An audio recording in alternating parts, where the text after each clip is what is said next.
Now, let me duplicate this report and also show this on a grid approach. So I have two reports by rep. So I have rep, sales, grid. So these two reports, one is showing information on a chart using bars. This is showing grid. And right now, I'm starting to go towards what eventually is going to become our first dashboard. But before I build a dashboard, I also want to see some geography analysis.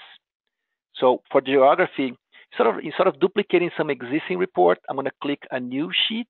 So this is the icon for new sheet, a new report from scratch. And what I'm going to do now is I'm going to select the customer state. I'm going to press and hold my control button in my keyboard. I'm going to press sales, so I have both fields selected. I go to the show me button here, click on it, and I choose one of these map representations. And what I get is a map showing sales by state. I can click the size button to make the bubbles bigger. So feel free to do that. And okay, hey, I just built, this nice map and the bars. And guess what? My next step is I want to put this together in a dashboard. Let's build my first dashboard.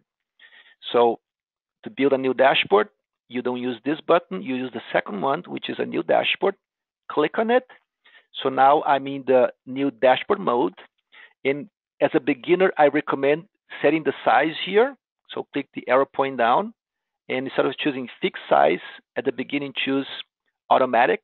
So it will always take the whole space of your screen. Eventually, you'll learn how to use fixed. That is usually better once you know what you're doing. But at the beginning, the automatic, it's a better way to go. Believe me, start with this automatic to make it easier your life. And now what I want to do is, by the way, let me just go back to my sheet 11, double click and call map. So I know this sheet is about the map. I go back to my dashboard. And what I want to see in this report is take my rep sales bar. So all the sheets that I created in this exercise are listed here. I want to take the rep sales bar, just drag and drop anywhere. My first query, just drag and drop anywhere. I have the whole report right here. I'm going to take the rep sales grid. I'm going to drag and drop and put it on the left, top, right, or bottom. You have 4 quadrants. I'm going to put at the bottom. So I have visually the bars and the numbers at the bottom in case I want to see both of them. And I want to take the map and drag and drop. Now, if I drag and drop, I can put in different quadrants. So just keep exploring the mouse until you find a quadrant that will be convenient. In my case, I think it will be awesome here. And that's my first dashboard. So I'm going to click my first dashboard.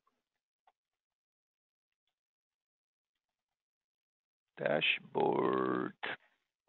There it is.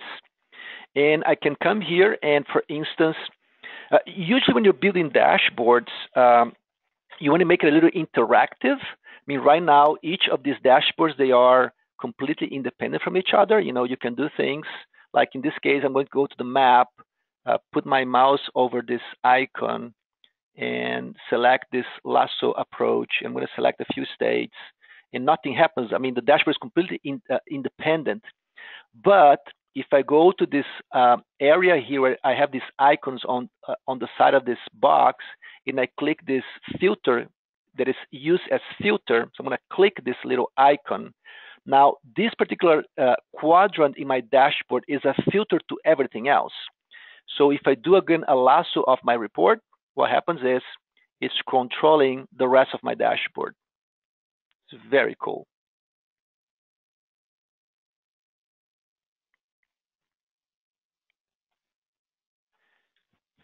Right? Now, what if also I want to apply some filters, other filters to this dashboard? How can I go about that? Well, let me go back to one of these source queries that I have. Let's say this one here. Let me take the grid one.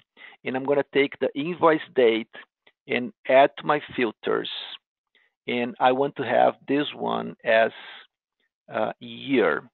So I have those years here. So I just added a filter to this particular grid. Now when I go to the dashboard and I go to this particular report, I just added a filter.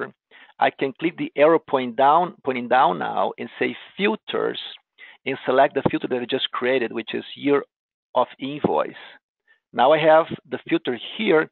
And right now, if I change the filter, I'm only affecting that particular part of my dashboard.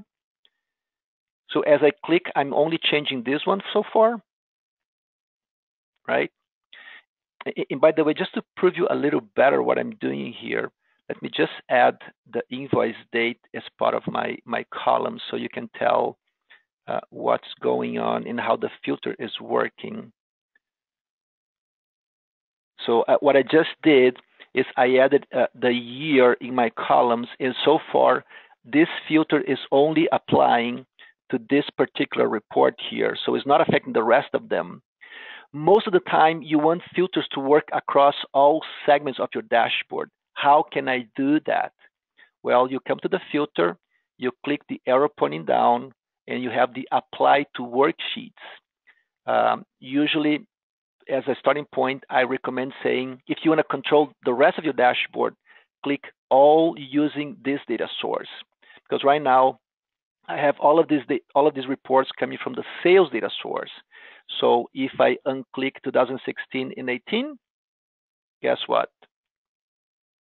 My whole dashboard now, the map, this, and the grids is all controlled by this filter. It's very interactive.